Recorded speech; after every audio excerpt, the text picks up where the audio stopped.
जो असल इशू है वो तीन तरह से आप उसको ज़रा देखिएगा। पहला इशू ये है कि इस वक्त इलेक्शन से भागने की कोशिशें की जा रही हैं। आपको मालूम है कौन लोग हैं जिनको अदालतों में पिटीशनें दाखिल करने के लिए कौन कौन सी सियासी पार्टियां हैं जो वो भाग रही हैं। नवाज़ शरीफ आया था, प्रोजेक्ट नवाज़ शरीफ नाकाम हो गया है। प्रोजेक्ट नवाज़ शरीफ नाकाम होने से पहले प्रोजेक्ट शहबाज शरीफ नाकाम हुआ, और उससे पहले जो उन्होंने अपनी तरफ से इंतखाबी मुहिम के लिए खातून जिसके पास उनके अपने कहने के मुताबिक सब की वीडियोज़ हैं, ऑडियोज़ हैं, वो भी सारी नाकाम हो गई। उस नाकामी के बाद अब जो पाकिस्तान का वोटर है उसने एक डिसीजन किया। ये सिर्फ पाकिस्तान तहरीक इंसाफ इमरान खान का डिसीजन नहीं है, ये पाकिस्तान के वोटर का डिसीजन ये है कि वोट को इस दफ़ा हम इज्जत देंगे। नवाज शरीफ तो झूठे वादे करता रहे, हम इज्जत देंगे वोटर। और एक लैंडस्लाइड विक्ट्री यकतरफा इंशाअल्लाह अज़ीज़ ये इलेक्शन है, इसमें इमरान खान की कामयाबी है। इमरान खान का जो कसूर है वो ये है, आपने एक इंटरव्यू देखा होगा कि वो चीलों को उसके घर से 1.25 किलो गोश्त फेंका गया। यहाँ 20 अरब रुपए का केस माफ़ करवा के शहबाज शरीफ घर चला गया है। वो कहते हैं वो साफ़ सुथरा आदमी है, और जिसने कोई 20 रुपए वाला गोश्त फेंका या 1020 वाला गोश्त फेंका वो अंदर बैठा हुआ है। ये जितने भी ड्रामे किए जा रहे हैं इनका मकसद किरदार कुशी की नाकाम कोशिश है, इसलिए कि इस तरह की किरदार कुशी करने वाले वही हैं जिन्होंने इससे पहले बीबी की तस्वीरें फेंक के किरदार कुशी करने की कोशिश की थी, और उनके जो बड़े थे उन्होंने मोहतरमा फातिमा जना के इलेक्शन में जो कुछ कहा हुआ है गुजरांवाले में वो भी रिकॉर्ड के ऊपर है।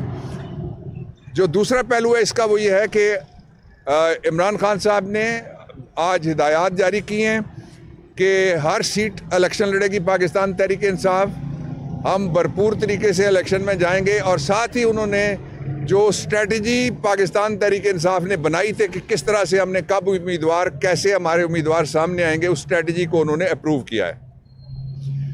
दूसरी उन्होंने वोटर्स के नाम पैगाम जो दिया है वो 3 नुक्तों पे मुश्तमिल है। पहला नुक्ता उसका ये है कि ये हकीकी आज़ादी की जंग है, इसको आप 8 फरवरी ना समझें, ये इलेक्शन ना समझें, ये हम मुसलसल ग़ुलामी जो करते चले आ रहे हैं एलीट माफियाज़ की, उस ग़ुलामी से निकालने के लिए जिद्दोजहद है।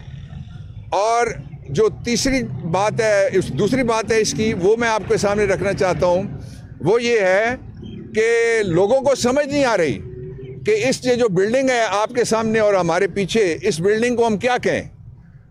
इसको हम दारुल इंसाफ कहें, इसको हम जुडिशल कॉम्प्लेक्स कहें, इस बिल्डिंग में आम अदालत भी इधर ही आती है, इस बिल्डिंग में रिमांड होता है, इस बिल्डिंग में जिस्मानी रिमांड होता है, इस बिल्डिंग में तारीख पड़ती है, इस बिल्डिंग में जो जुडिशल रिमांड के अलावा जो FIA है उसका रिमांड होता है, इस बिल्डिंग में नैब का रिमांड होता है। ये पूरा पाकिस्तान उठा के यहाँ इस बिल्डिंग के अंदर बंद कर दिया गया। लोग परेशान हो गए हैं कि कैदी इमरान खान है या पूरा निज़ाम कैदी हो गया। यहाँ जो क्रिमिनल डिस्पेंसेशन जस्टिस का निज़ाम है वो पूरा। और उसके साथ ही इलेक्शन कमीशन को मैं बताना चाहता हूँ कि इलेक्शन कमीशन साहब, सुप्रीम कोर्ट ने आपके लिए एक पैगाम दिया हुआ है, एक से ज़्यादा जजमेंट में। सुप्रीम कोर्ट का पैगाम यह है कि ना आप अदालत हैं, ना आप ट्रिब्यूनल हैं, ना आप अदालत हैं, ना आप ट्रिब्यूनल हैं।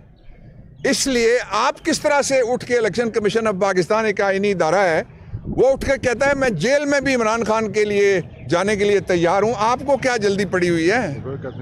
आप प्रोडक्शन ऑर्डर दें, लेवल प्लेइंग फील्ड ये है कि इमरान खान बाहर निकले, उसकी तस्वीर से कम किसी को कोई ख़तरा नहीं है, उसकी तकरीर से भी किसी को कोई ख़तरा नहीं है, सिवाय उनके जो उसका मुकाबला नहीं कर सकते।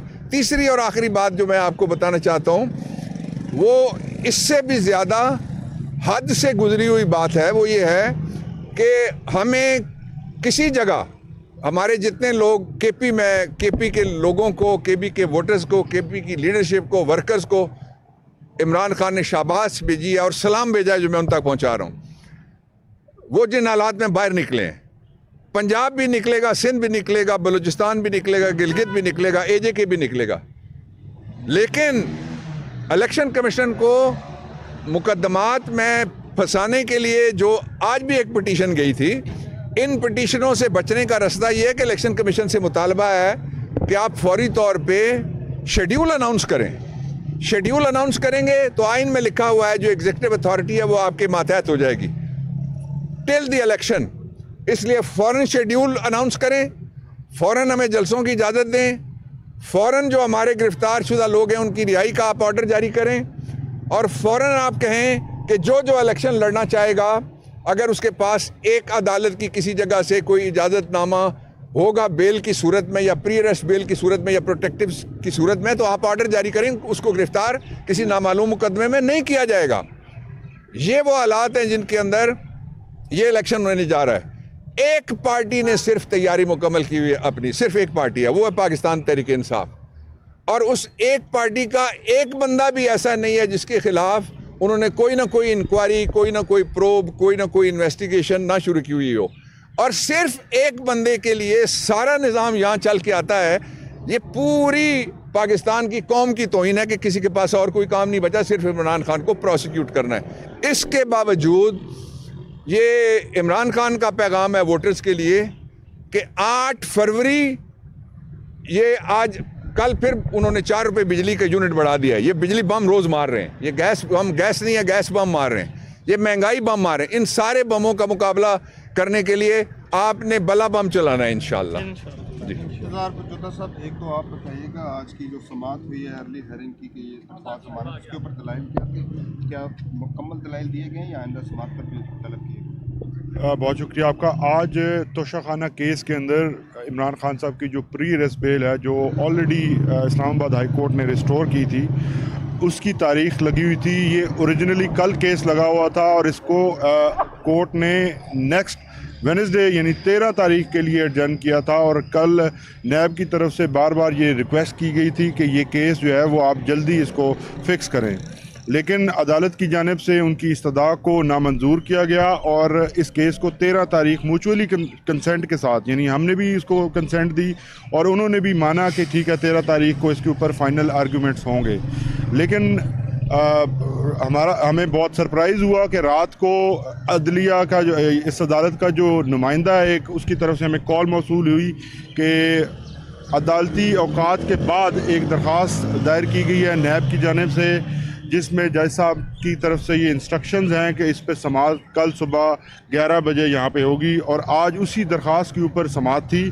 हमें कल शायद ये बताया गया था कि आप तैयार होके आएँ और फाइनल आर्गूमेंट्स दें, लेकिन आज आकर यहाँ मालूम हुआ कि ये सिर्फ अर्ली हियरिंग की दरख्वास्त है, जिसके ऊपर आज हमने कोर्ट को बताया कि हमारे जो कौंसल हैं लतीफ़ खोसर साहब, इस केस के लीड कौंसल वो हैं, वो आज अवेलेबल नहीं हैं, और मज़ीद जो है ज़मानत की नहीं है जी, ज़मानत की।